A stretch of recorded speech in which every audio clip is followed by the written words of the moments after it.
Olá, bem-vindos ao podcast Inspirar e Planejar. Eu sou Catarina Sacerdote, educadora financeira, falo de finanças e investimentos de uma maneira acolhedora para que todas as pessoas que eu conheço e que você conhece possam transformar a sua relação com o dinheiro e o mundo das finanças. Recomendo que você ouça a nossa série sobre mulheres empreendedoras que contaram aqui suas trajetórias e os outros assuntos que também a gente explorou bastante, a nossa relação emocional com o dinheiro, né? E o assunto de hoje ele é muito pessoal, já tem um tempo que as pessoas me perguntam das caixinhas, eu comento algumas coisas que eu costumo fazer com o Vitor, né? Esses tempos atrás mostrei uma carteirinha de investimentos dele e gerou muitas dúvidas, então eu vou falar um pouquinho da minha experiência pessoal e aí eu já vou avisando que todo esse podcast, tudo isso que eu vou falar agora está muito pautada na minha experiência pessoal com o Vitor, na relação que eu tenho e com os conhecimentos que eu fui adquirindo a respeito da nossa relação emocional com o dinheiro. Então, eu já começo falando um pouquinho sobre isso, que eu acho que é muito importante, né? Desde que eu me tornei consultora financeira, uma das coisas que eu fui buscar muito conhecimento a respeito da área das ciências comportamentais, da psicologia econômica, como que a gente se relaciona emocionalmente com o dinheiro, né? E aí, quando eu encontrei vários aspectos emocionais que a gente considera do dinheiro, eu comecei a pensar, olha, não faz sentido que a educação financeira para crianças seja baseado em conceitos matemáticos, em dar mesada e ensinar a pessoa a anotar os gastos, né?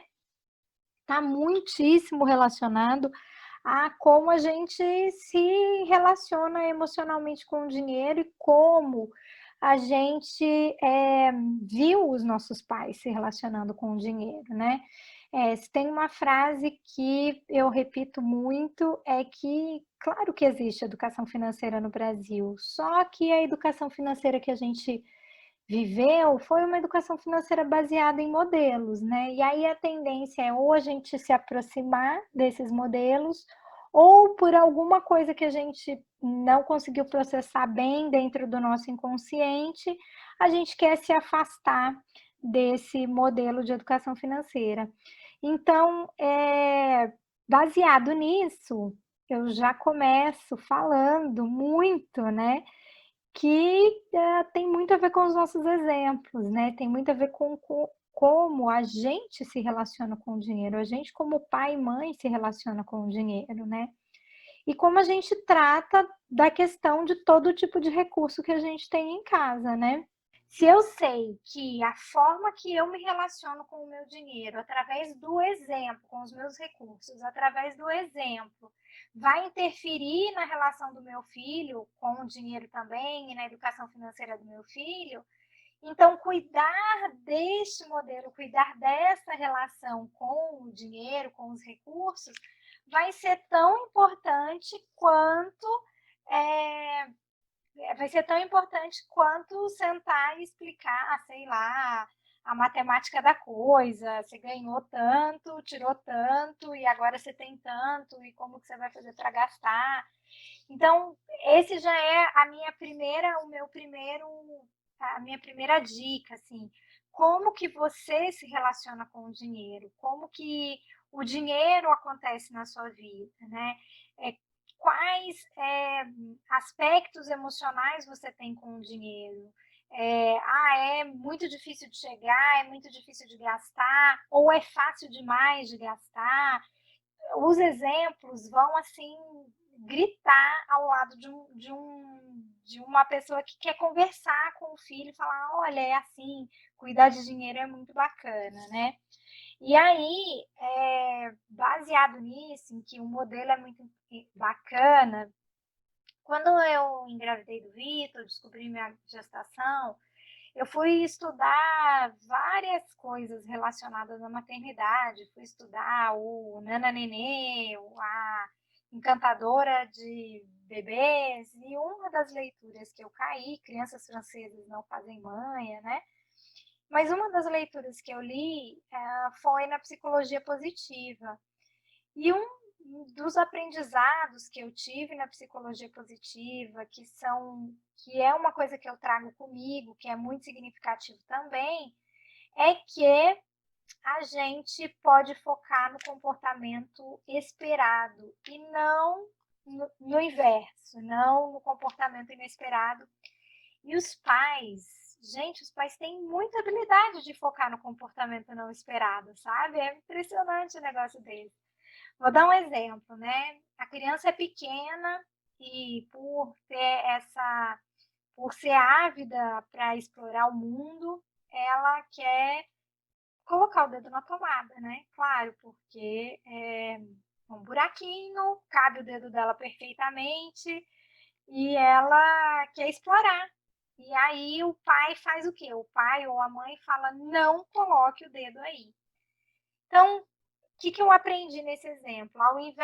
Nesse exemplo, né, ao invés de falar para o meu filho não coloque o dedo aí, eu era o tipo da mãe que falava assim: filhão, filho, ó, coloca o dedo aqui nesse brinquedinho, vem cá, ó, olha aqui.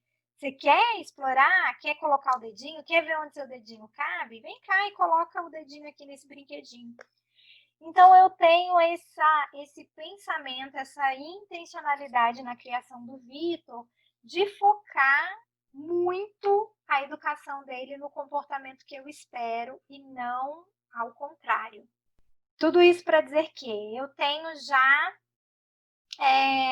desde que o Vitor é muito pequeno, desde que ele é muito novo, eu tenho o hábito de falar para ele o que eu espero dele, qual comportamento eu espero dele, do que o contrário, do que o comportamento errado, digamos assim, né? Aquele comportamento que eu quero que seja inibido. Então, eu trabalho muito com proporcionar opções para o Vitor, assim, essa é a minha forma muito de maternar, sabe, assim, então, se tem coisas que eu não estou gostando no comportamento dele, a minha tendência é, ao invés de repreender demais, eu tenho essa característica de trazê-lo para o comportamento esperado, e aí utilizo algumas técnicas também. Por exemplo, um exemplo é do banho, né? O banho, ele é inegociável, né? Por que o banho é inegociável? Ele tem que acontecer todos os dias. Então, quando vai dando o final da tarde, a hora do banho, eu não convido o Vitor para ir tomar banho. Oi, filho, vamos tomar banho. Não, eu posso até proporcionar que ele escolha dentro das minhas opções. Eu posso até falar assim para ele: Vitor, você quer tomar banho agora ou você quer tomar banho daqui 10 minutos? Ou posso falar para ele: Vitor, a mamãe vai trabalhar daqui a pouco, eu só tenho agora, nessa hora, 18h30, para te ajudar com o banho. Você quer tomar banho com a minha ajuda ou você quer tomar banho sozinho? Então, eu estou sempre proporcionando escolhas, mas dentro daquilo que eu quero que aconteça com ele. Então, baseado nisso, eu vou trazer alguns exemplos de coisas que eu faço desde que o Vitor é muito bebezinho, desde que ele é muito pequenininho, e que eu acho que essas coisas trazem sentido na educação financeira e que não é um absurdo, assim, são fáceis de serem aplicadas, sabe? Então, a primeira dica que eu falei foi lá relacionado ao comportamento, o meu comportamento, né?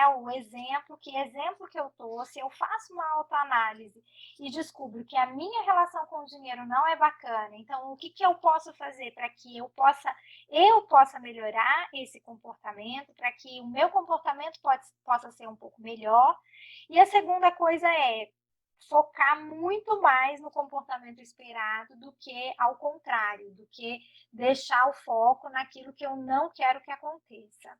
E a terceira dica começa a entrar no campo de ajudá-lo a lidar com as frustrações.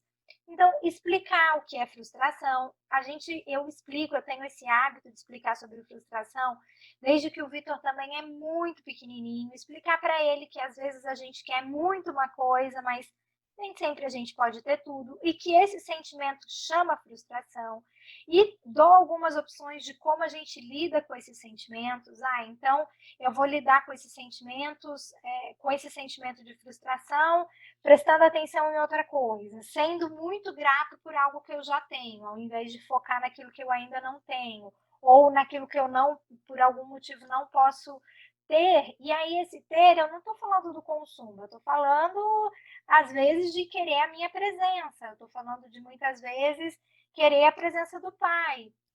Então, essa conversa do eu te entendo, o que você está se sentindo é frustração e ela vai passar e eu vou te ajudar a passar. O que você quer fazer para que esse sentimento vá embora?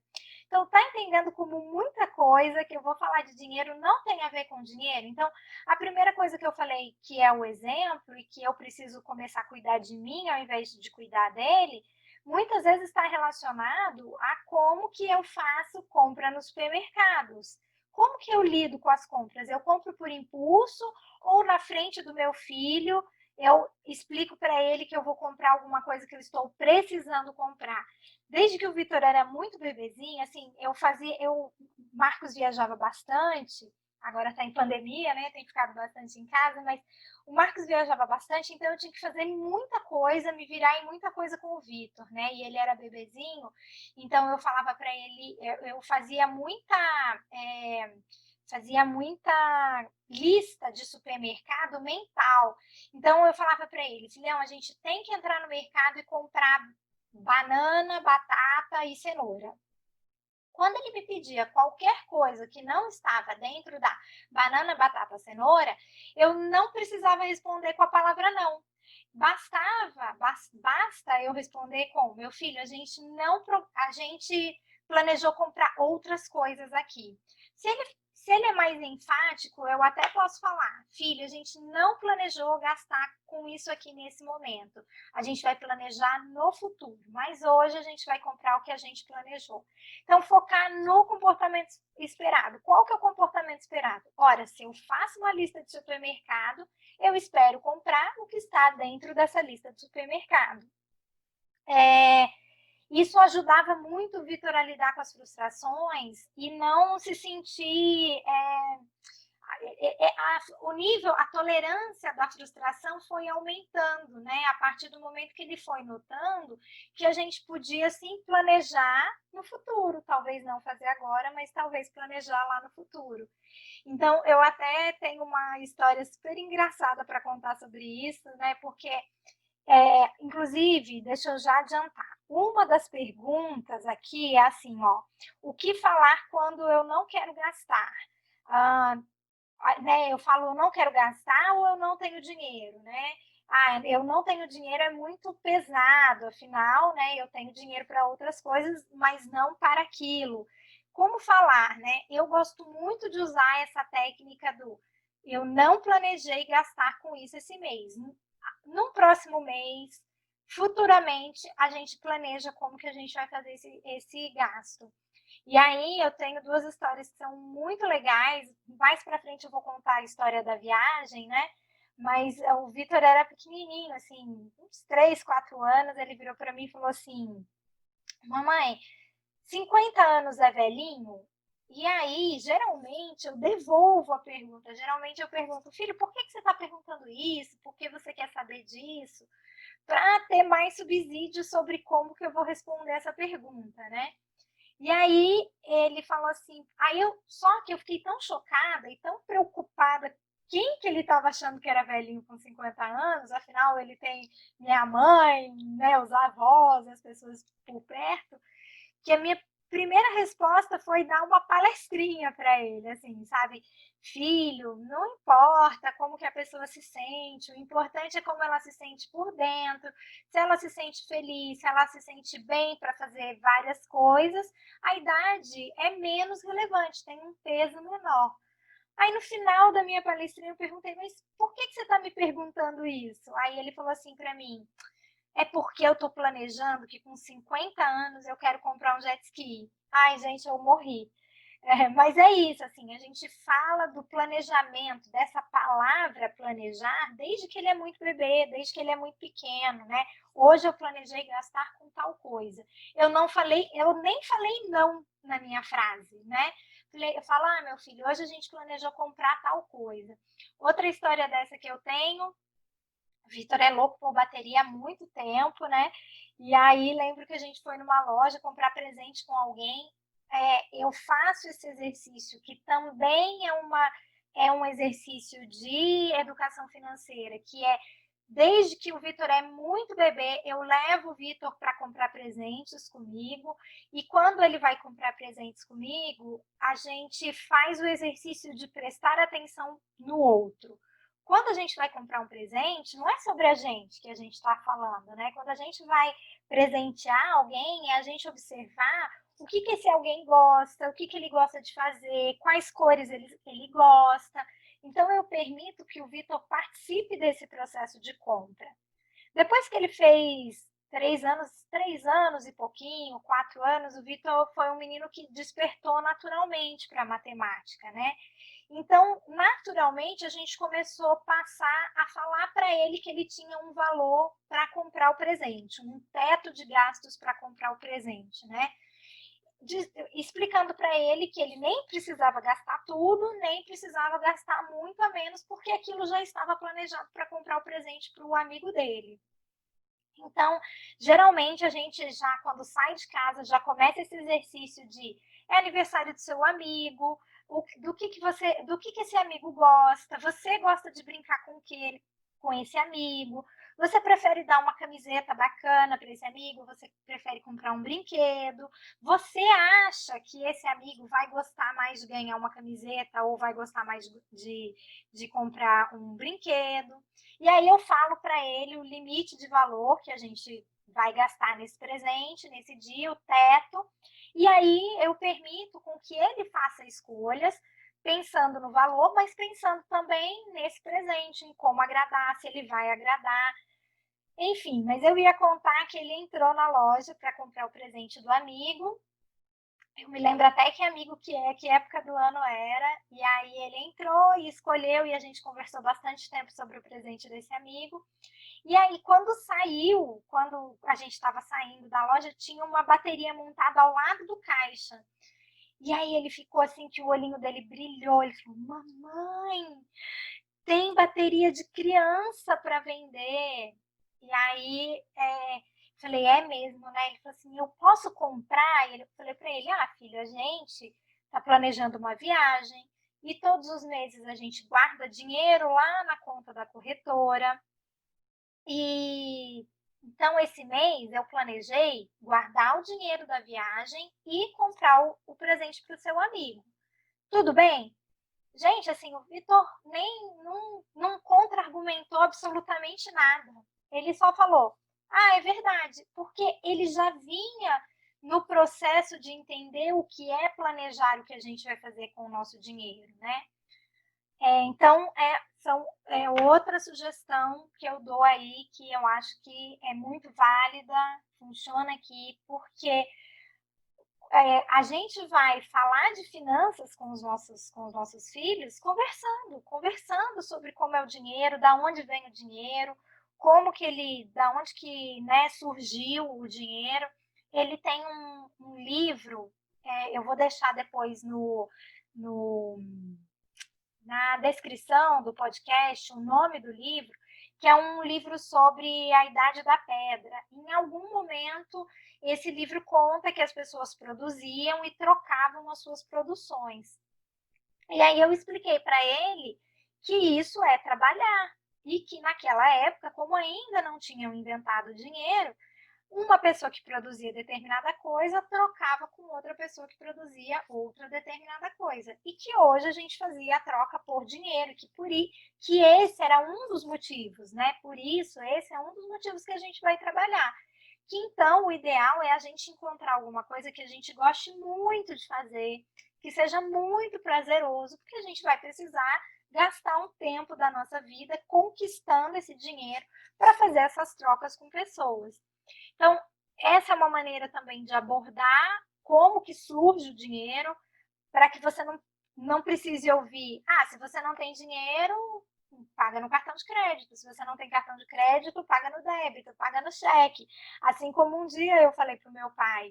Então, eu converso com ele desde muito cedo, né, sobre essas coisas. E ele também tem muita curiosidade de saber da onde vêm essas coisas desde muito cedo, e a gente vai explicando e utilizando uma história, um livro, como um subsídio aí para a gente conversar. Sobre outras coisinhas que a gente... E aí, sobre outras coisinhas que a gente faz gastos no mês, né?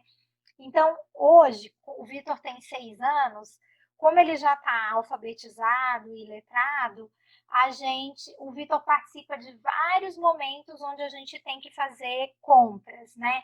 As compras do supermercado, que desde a pandemia se tornaram pelo Rappi, tem a participação dele. Então, a gente comenta... Hoje a gente nem precisa mais fazer a lista, né? Porque o ato de você abrir o celular, colocar os seus produtos lá e aí depois comparar com outro mercado é praticamente essa coisa de fazer a lista e comparar quanto que deu num mercado e quanto que deu no outro mercado. E o Vitor faz essa comparação e aí ele já consegue ter também o conceito de barato, de caro, daquilo que cabe no nosso orçamento, daquilo que não cabe no nosso orçamento. A gente já pesquisou também o preço, quanto custa um brinquedo que ele quer muito, sem precisar ir na loja. Então, os nossos meninos, eles são muito tecnológicos, né? E então, eu não vejo necessidade da gente conversar de dinheiro com os nossos filhos numa plataforma analógica, né? A gente pode já conversar com dinheiro na plataforma digital, que é fazer pesquisas de preço, explicar o custo das coisas, explicar quantas horas as pessoas trabalham. E outra coisa, assim, hoje em dia é muito raro a criança que tem zero acesso a telas, né? E hoje, no período pós-pandemia, isso está mais, assim, latente, né? Eu converso com várias famílias que me falam, antes da pandemia a gente tinha até horários mais restritos, agora a gente liberou um pouquinho mais. Então, tem o joguinho do videogame, que ele pode comprar algumas coisas, pode deixar de gastar o dinheiro dele lá. Então, e tem as plataformas digitais dos bancos, das corretoras. Mas antes disso, eu estava falando que a gente faz pesquisa, né? Então, ele ganhou algum brinquedo e dentro da caixa desse brinquedo veio um livrinho com os outros brinquedos daquela mesma série, né? E aí ele falando, eu quero esse, eu quero esse, eu quero esse, eu quero esse. E aí eu sentei com ele e comecei a pesquisar o custo de cada um dos brinquedos. E aí comecei a falar para ele, isso aqui custa R$250. Isso aqui custa tanto. É o mesmo preço da sua aula de natação. Então, a gente vai ter que escolher alguma coisa. Vai querer fazer uma coisa vai querer fazer natação ou vai querer comprar brinquedo? Eu prefiro a natação por tais motivos. E eu consigo convencer o Vitor, né, sobre essas coisas. Eu não precisei ainda lidar com essa coisa do gastar com os jogos online, né? Eu ensinei o Vitor a ver quais jogos eram gratuitos e todas as vezes que pede o cartão de crédito, expliquei para ele que o nosso dinheiro é planejado para gastar com outras coisas e não com os jogos. Que ele tem uma infinidade de jogos gratuitos e ele pode aproveitar os jogos gratuitos. Mas o Vitor tem só 6 anos, né? Quando a gente está falando de educação para crianças, a gente está falando de um universo aqui de talvez 2, 3 anos, até, inclusive, vou responder uma pergunta aqui, que a partir de quantos anos e até quantos anos, né? A partir da idade que você nota que tem abertura para conversar sobre as coisas, né? Você tem um livro que fala sobre trabalho, tem um outro livro bem legal aqui, que eu me lembro que o Vitor lia, que a gente lia muito quando o Vitor era bebezinho, que era um livro desses de janelinhas, sobre a noite. E aí tinha algumas pessoas que trabalhavam à noite. Então, mostrava algumas pessoas saindo para trabalhar durante o dia e algumas pessoas que trabalhavam durante a noite. E ele era muito bebê. eu já introduzi o assunto muito pequenininho, assim, bebê, né? Vocês sabem como é mãe, né, gente? O Vitor tinha, sei lá, 1 ano e meio, 2 anos, e eu já falava para ele que as pessoas trabalhavam de noite porque elas gostavam e também porque era o horário que elas precisavam ganhar o dinheiro delas, né? Para também, penso eu, desenvolver uma relação bacana com o trabalho, né? Mas o que eu ia contar sobre essa coisa de querer brinquedo e fazer pesquisa dos brinquedos e tal, é que aí ele queria um brinquedo, ele quer ainda, ele tá falando que ele quer um brinquedo que custa R$ 250. E aí ele me perguntou se ia ganhar em tal ocasião, eu falei, Vitor, assim, a mamãe já te deu presente, tal presente, e por isso eu não pretendo presentear você com esse brinquedo, e ele é muito caro, né? Ele vai levar muitas horas do meu trabalho. Mas a gente pode encontrar uma outra solução. Sabe como algumas pessoas ganham dinheiro? Vendendo aquelas coisas que elas já não usam mais, que não servem, ou brinquedos que elas não brincam mais. Então a gente pode fazer agora 2 caixinhas no seu quarto, porque no quarto dele tem uma caixinha de doação, né? Aqueles que ele acha que já não interessa, já não é mais tão interessante, ou que as roupas não servem, a gente guarda na caixinha da doação. Falei, a partir de agora a gente pode ter 2 caixinhas. E quando você alcançar 25 brinquedos, eu vou te ajudar a vender esses 25 brinquedos, ou 25 roupas, essas 25 coisas, e aí a gente vai conseguir comprar esse seu brinquedo. Então, a minha intencionalidade nesse caso foi explicar, primeiro, né, fazê-lo lidar com a frustração, fazer com que ele lidasse com a frustração de ouvir um não, mesmo que um não carinhoso, um não puxando para o comportamento desejado e não ali, né, só bater de frente, e que ele começasse a pensar em soluções, né? Assim, não sou eu que vou te proporcionar esse brinquedo. Que solução você dá para ele, né? Até no dia ele falou para mim, eu vou pedir para minha avó. Eu falei, talvez dê para pedir para sua avó, mas vamos pensar quais outras coisas a gente pode fazer? Como que a mamãe consegue dinheiro todos os meses? E aí quero entrar também num outro exemplo, que é uma coisa que entra aqui frequentemente, até é uma das perguntas que veio para mim por DM enquanto eu estava ao longo do dia, que se a gente paga as crianças por tarefas domésticas, né? Ou algumas atividades ao longo do dia. Eu sempre falo que assim, se é obrigação da criança, por exemplo, escovar o dente, arrumar sua própria cama, comer, levar o prato na pia, que são obrigações de uma criança, tomar banho, que são obrigações de uma criança de 6 anos, eu não pagaria, nem faria, aliás, nem faria nenhuma associação de mesada a coisas que são obrigações. A gente cria uma legião de adultos que quer biscoito e parabéns por qualquer obrigação que faça, né? Então, eu propus aqui para ele um extra por livros que ele leia que não são livros da escola, assim, né? A escola nem manda lição de casa, mas às vezes tem o clube do livro lá da escola, né? Então eu falo para ele que ele ganha R$ 5 por livro que ele lê, e como ele já é completamente alfabetizado, ele tem que ler o livro inteiro, livros pequenos inteiros, de pequenas histórias. E aí eu entro na coisa do dinheiro que a gente direciona diretamente para o Vitor, né? Então, aconteceu agora em maio que ele teve 2 dentinhos de permanentes que nasceram, e o dentista falou para ele que a fada do dente ia trazer um dinheiro para ele. Eu nem sou a favor de personagens. Por exemplo, aqui em casa, não é o Papai Noel quem dá presente, sabe? Assim, é sempre a gente que compra o presente. O Papai Noel contou pra gente o que ele pediu, porque eu tenho um negócio meio pessoal com essa coisa, assim, não acho legal um ser mágico que proporciona um presente que muitas vezes é caro. Bom, aí a fada do dente estava instalada na minha casa sem vir por mim, né?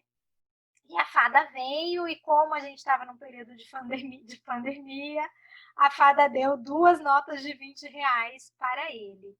E aí, como a gente já tinha vivido a experiência da viagem, que eu vou voltar e vou contar a experiência da viagem também, eu perguntei para ele, eu falei, olha, a fada do dente trouxe 2 notas de R$ 20, 20 mais 20 dá quanto? Aí ele falou para mim, 40. Eu falei, então você pode escolher desses R$ 40, qual parte a gente vai mandar para a corretora e qual parte você pode gastar com o que você quiser, afinal a fada trouxe de presente esse dinheiro para você. Ele respondeu que queria colocar todo o dinheiro na corretora, porque ele já tinha na memória dele, e foi do aniversário de 4 para 5 anos, ele já tinha na memória dele que a gente guardou o dinheiro na corretora, a gente planejou e poupou o dinheiro na corretora para ter a grana para comprar o dinheiro, o euro que a gente ia usar na viagem. Então ele falou, não, quero guardar tudo na corretora. Então, essa já é a minha primeira dica para quem vai optar por trabalhar com uma semanada ou com uma mesada, que é transformar esse guardar o dinheiro em algo visual para eles. E aí, a técnica que eu uso é um aplicativo de carteira de investimentos chamada Kinvo. Eu criei uma carteira lá que tem o nome dele e coloquei lá para que ele visualize sem precisar acessar a conta. Coloquei lá dentro o dinheiro dele, o rendimento dele. Esse aplicativo, ele compara um produto, ele compara a sua carteira de investimentos com a poupança e compara com a inflação. Chama Kinvo, Tati, o aplicativo. Então, eu já aproveitei e introduzi 2 conceitos para ele. Introduzi o conceito da poupança e mostro para ele que o dinheiro que a gente está guardando para ele tem uma rentabilidade melhor do que a poupança, e é por isso que a gente optou por guardar o dinheiro ali. E mostro para ele que a carteira dele tem que ganhar um pouquinho mais do que a inflação, porque a inflação é o fato dos preços aumentarem o tempo todo. E aí a gente vai começar, eu estou introduzindo esse assunto, daqui talvez 6 meses eu grave um outro podcast para contar como é. E aí, eu já vou deixar aqui de indicação o podcast do Amuri, do Eduardo Amuri. Ele também lançou um podcast de finanças para crianças essa semana, aliás, onde ele explica uma técnica como se fosse um jogo de tabuleiro, e aí a técnica é bastante sofisticada, mas quero tranquilizá-los e quero dizer que, a partir do momento que a criança começou a associar aquele numeral, porque quando a criança começa a contar os números, olhar aquele desenho do número 1, o desenho do número 2 e assim sucessivamente, e associar com a quantidade das coisas, ou seja, a partir do momento que a criança começou a ter noção de que aquele número representa uma quantidade de alguma coisa, já é a idade de você começar a conversar e mostrar a carteira de investimentos para ela. E aí você vai usar talvez valores menores do que, sei lá, você está colocando na previdência privada pensando no futuro dele, né? Você vai oferecer pequenos valores, e aí ou vai ser uma semanada, ou vai ser esse dinheiro esporádico que a fada do dente trouxe, e que agora, né, estou num caminho sem volta, ainda terei 12 dentes pela frente, né? Caíram só 2, não, são 16 menos 2, ainda terei 14 dentes pela frente. Aproveitei e introduzi o assunto, introduzi a questão dos livros, mesmo porque para dar uma reduzida no tempo de tela, nesse tempo de pandemia, aqui em casa. E aí o dinheiro da corretora, ele é virtual, mas ao mesmo tempo ele não é, assim como é o nosso dinheiro, gente. Se você quer saber se você tem dinheiro a sua conta ou não hoje, você abre o aplicativo do banco, né? Você não precisa contar o dinheiro. É por isso também que eu já vou responder uma outra pergunta. Eu sou radicalmente contra cofrinho. Não só porque não rende mais do que a inflação e o dinheiro dos nossos filhos merecem render pelo menos a inflação e que a gente proporcione ao longo do tempo, num momento, mesmo que não seja dessa maneira que eu estou introduzindo, mas mesmo que seja no momento que ele te perguntar por que o meu dinheiro fica no banco, e aí talvez seja o momento certo de você explicar que tudo tem aumento de preço, todas as coisas aumentam de preço com o tempo, mas também porque o cofrinho ele é uma massa disforme, né? Talvez é por isso que hoje, eu fazendo consultoria com adultos, eu ouço a seguinte frase: ah, tem um investimento aí que eu posso colocar o meu dinheiro e esquecer dele, e aí abrir essa conta daqui 10 anos e ver quanto rendeu? A gente não faz isso com dinheiro, né? O dinheiro do nosso trabalho, o dinheiro que a gente batalhou para conquistar, a gente não bota num investimento e seja o que Deus quiser. A gente tem que ter uma meta para essa grana, a gente tem que ter tanto uma meta, um objetivo, porque fica mais fácil poupar pensando nesse objetivo, quanto a gente tem que ter uma meta de rentabilidade. Essa meta de rentabilidade tem que ser pelo menos a inflação, porque de que adianta você guardar 100 mil reais debaixo do colchão esperando comprar uma casa daqui 5 anos. Daqui 5 anos, os 100 mil reais não vai mais comprar uma casa, né? Então, eu acho esse conceito muito importante da gente introduzir, mesmo que os nossos filhos sejam um pouco mais velhos, né? E, ou seja, talvez esse assunto, o melhor momento para a gente introduzir é ali mais perto dos 10 anos, mas entendem que é uma construção, não dá para hoje você decidir falar de dinheiro com seu filho como se fosse uma palestrinha, sabe assim? É uma construção, né? Aqui os brinquedos, desde que o Vitor é muito pequenininho, ele tem que escolher, quando ele faz aniversário, que ele ganha brinquedos de aniversário, ele tem que escolher o mesmo número de brinquedos para doar para pessoas que não têm brinquedos.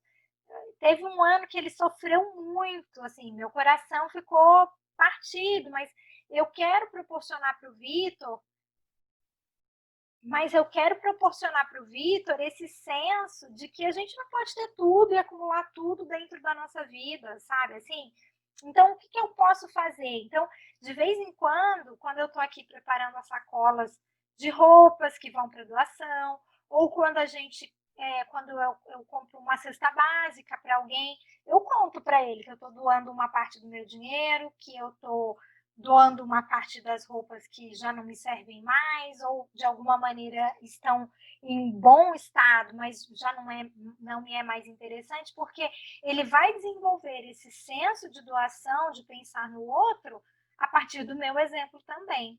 Então, mas tudo isso para dizer que é uma construção aos poucos, né? Quando ele era bebezinho, ele doava brinquedos. Daqui a algum tempo, quando a carteira dele estiver um pouquinho mais gordinha, quando for final do ano, talvez, eu vou introduzir a caixinha da doação, que ele pode tirar do dinheiro dele, do investimento dele, e doar para alguém que tem muito menos do que ele também.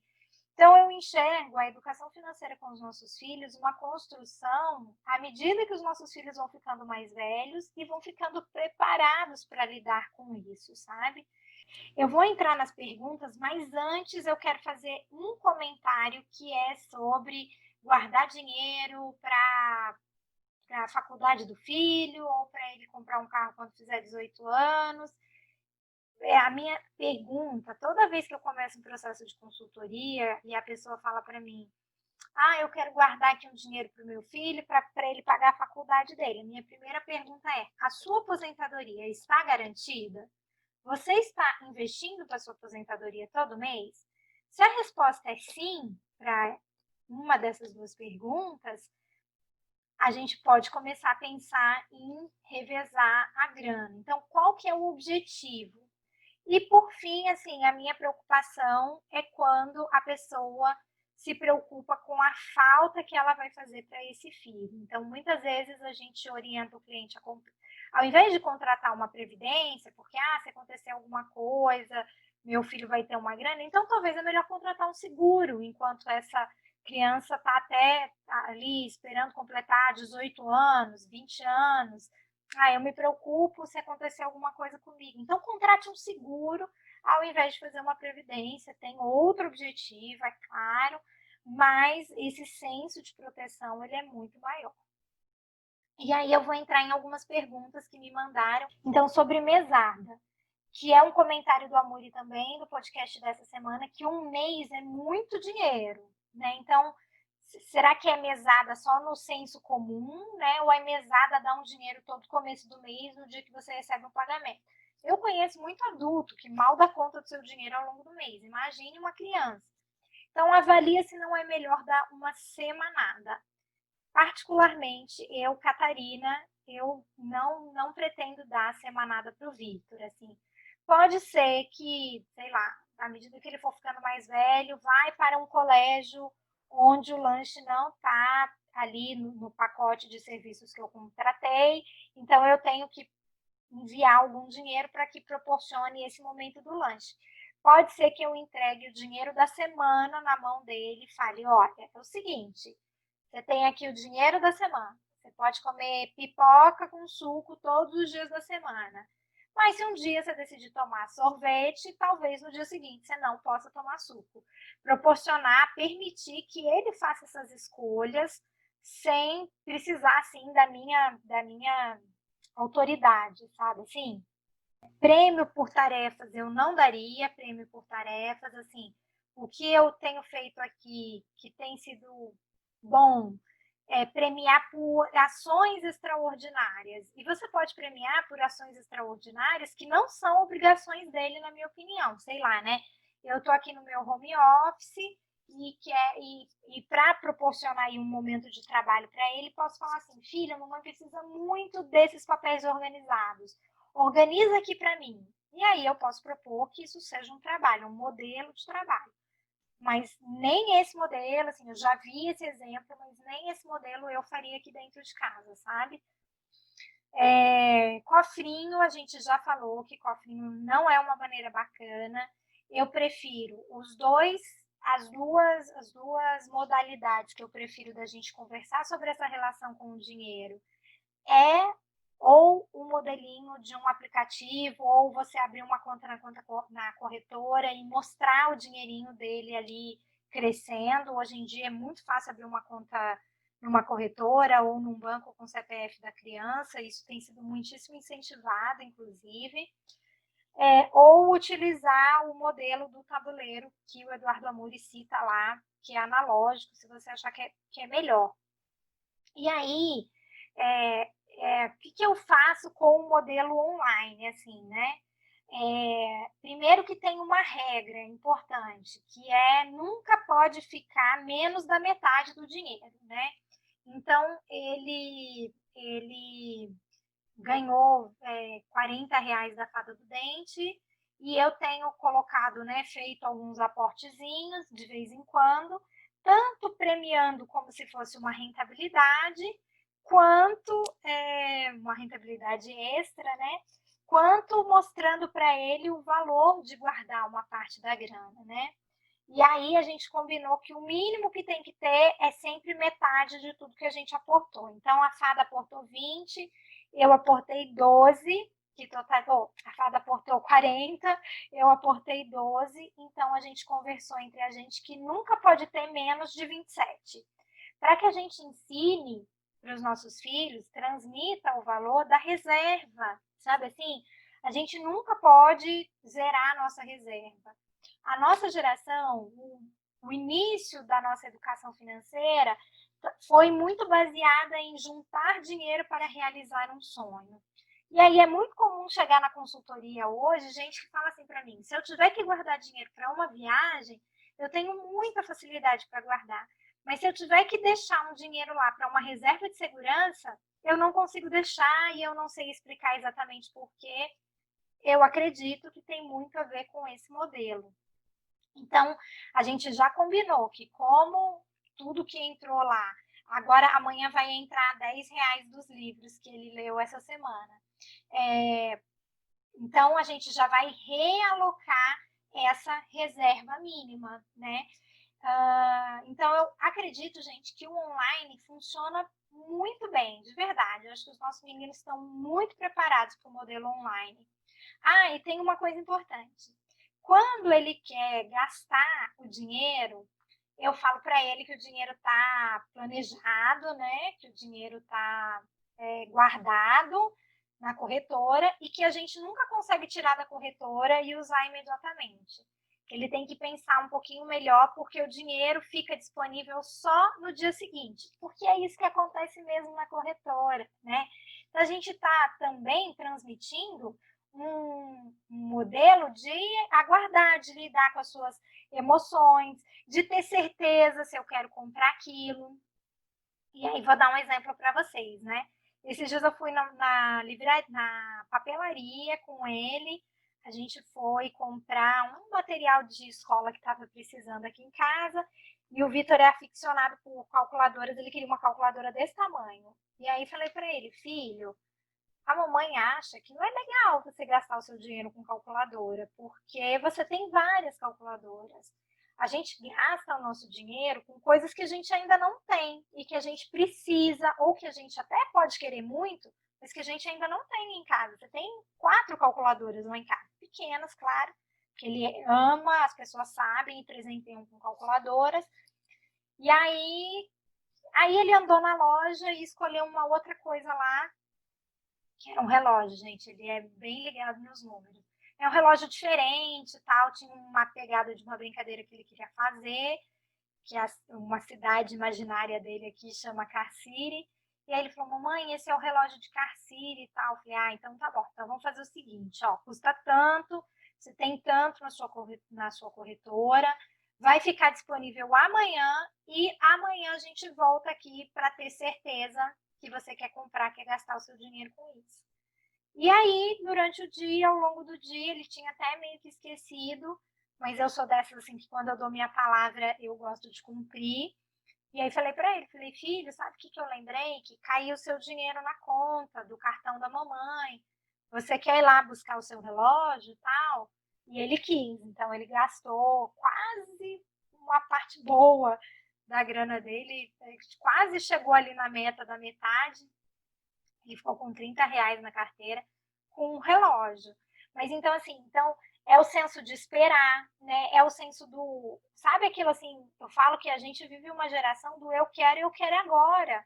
Então, tudo que a gente puder transmitir dos nossos filhos, de lidarem com as frustrações, é muito bom a gente ensinar dentro desse ambiente controlado, que é a nossa casa, né? Que é o nosso acolhimento, o nosso carinho, o nosso amor, né?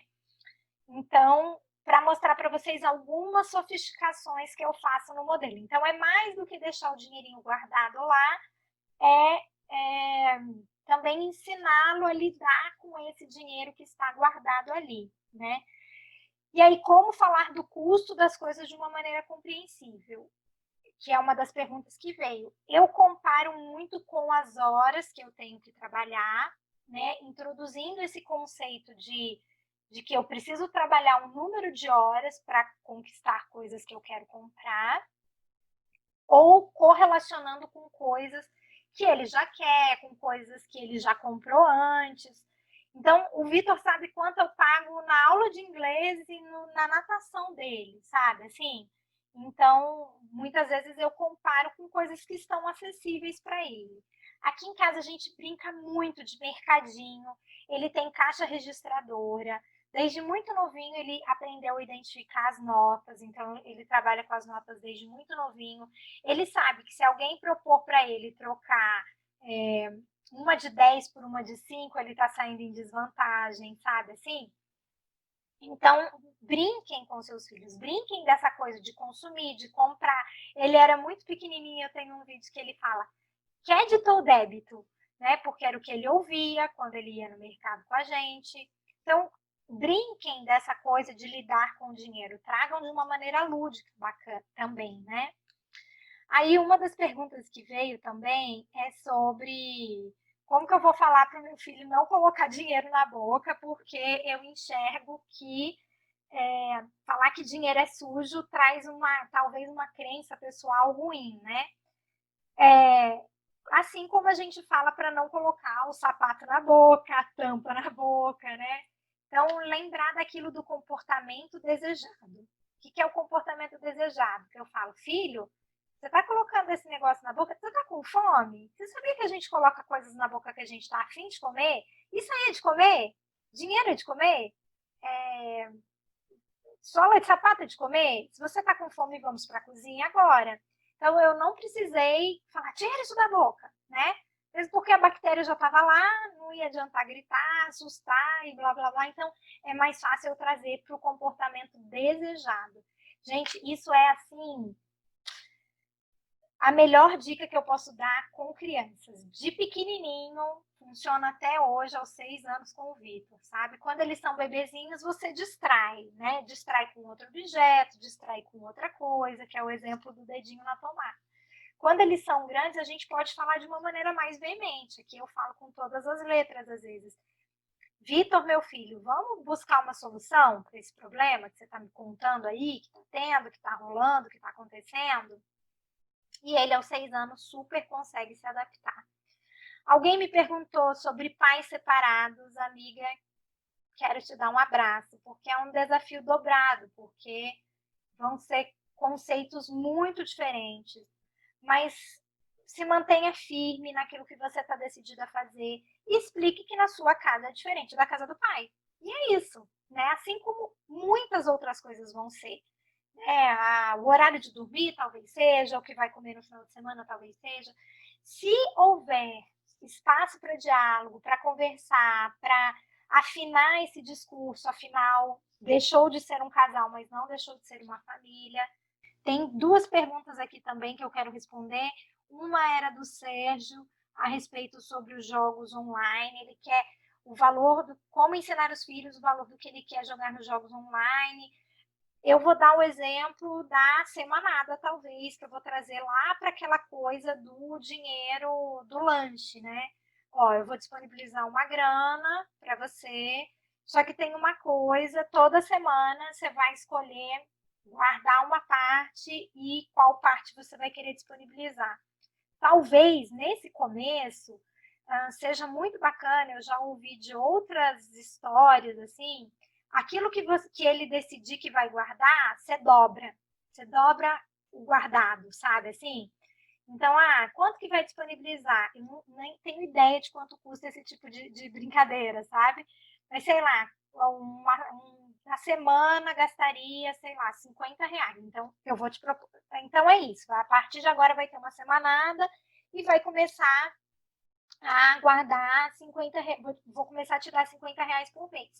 Estabeleça o dia de transferir. É como se fosse um ritual mesmo, uma conversa, sabe? Assim, estabeleça o dia de fazer esse pagamento para ele. Se for jogo online, já tem hoje em dia cartões pré-pagos, então recomendo utilizar um cartão pré-pago, porque aí ele também consegue controlar sozinho quanto que ele está gastando. Mas diga para ele, aquilo que você decidir mandar para a corretora, eu vou dobrar. Se você quiser R$ 20, eu vou dobrar R$ 30. E aí estabeleça de quanto em quanto tempo ele vai poder tirar, porque aí também não vai poder valer a regra do deixar metade para reserva, né? Porque se eu pago metade a mais, semana que vem é só ele tirar metade, né? Com crianças mais velhas, eu acredito que dá para a gente começar a prolongar o prazo. Eu falei que eu ia contar da viagem e acabei não contando. O processo da viagem, ele foi uma culminância, assim. A gente começou conversando sobre se ele preferia uma festa de aniversário ou uma viagem. Depois a gente conversou sobre quais lugares poderia visitar. Pegamos um atlas, olhamos lugares legais que tinha nesse atlas. Depois escolhemos 2 ou 3 lugares. Depois começamos a falar de custo. E depois começamos a fazer o processo de planejar e falar para ele quanto de dinheiro teria que ter lá na corretora para essa viagem. Então foi um processo bacana que o envolveu, que o engajou. E tudo que ele me pedia na rua, chegou um ponto que ele parou de me pedir, Porque eu não é que eu falava, não tenho dinheiro. Eu falava, filho, lembra que a gente planejou? Lembra que eu te mostrei que eu coloquei o dinheiro lá na conta da viagem, lá na conta da corretora que a gente está guardando para a viagem? Então, esse mês eu planejei aquele dinheiro. No mês que vem, a gente pode conversar sobre isso. A gente pode conversar se a gente vai colocar todo o nosso dinheiro na caixinha da viagem, né, na conta da viagem, ou se a gente quer deixar uma partezinha para gastar. E o Vitor tinha 4 anos, então eu acho que assim, a gente fica com muito medo de começar a conversar cedo de finanças com os nossos filhos, mas isso perpetua o tabu, sabe? Assim, aquele tabu de o marido não conversar com a esposa, né, e por aí vai.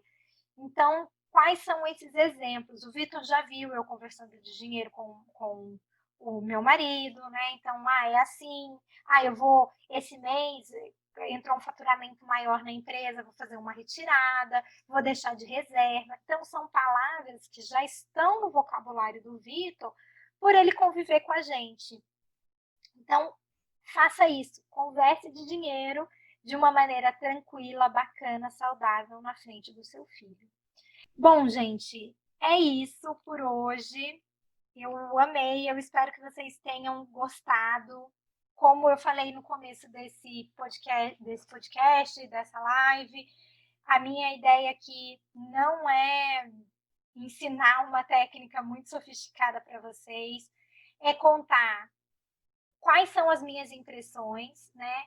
É dizer para vocês, educação financeira não é sobre números, né? Se a gente tem 2 psicólogos, Nobels em economia, porque Nobels ou Nobéis, não sei, em economia, porque descobriram que a nossa relação com o dinheiro ela é emocional, então a educação financeira não está só na grana, ela tem que estar também em como a gente se relaciona com o dinheiro, em como a gente, como que a gente dá os nossos exemplos, sabe, para os nossos filhos. Então, pensem nisso, pensem em como vocês podem melhorar a sua relação com o dinheiro. O que eu poderia fazer para melhorar a minha relação com o dinheiro? Que, cara, isso vai refletir nos nossos filhos com certeza.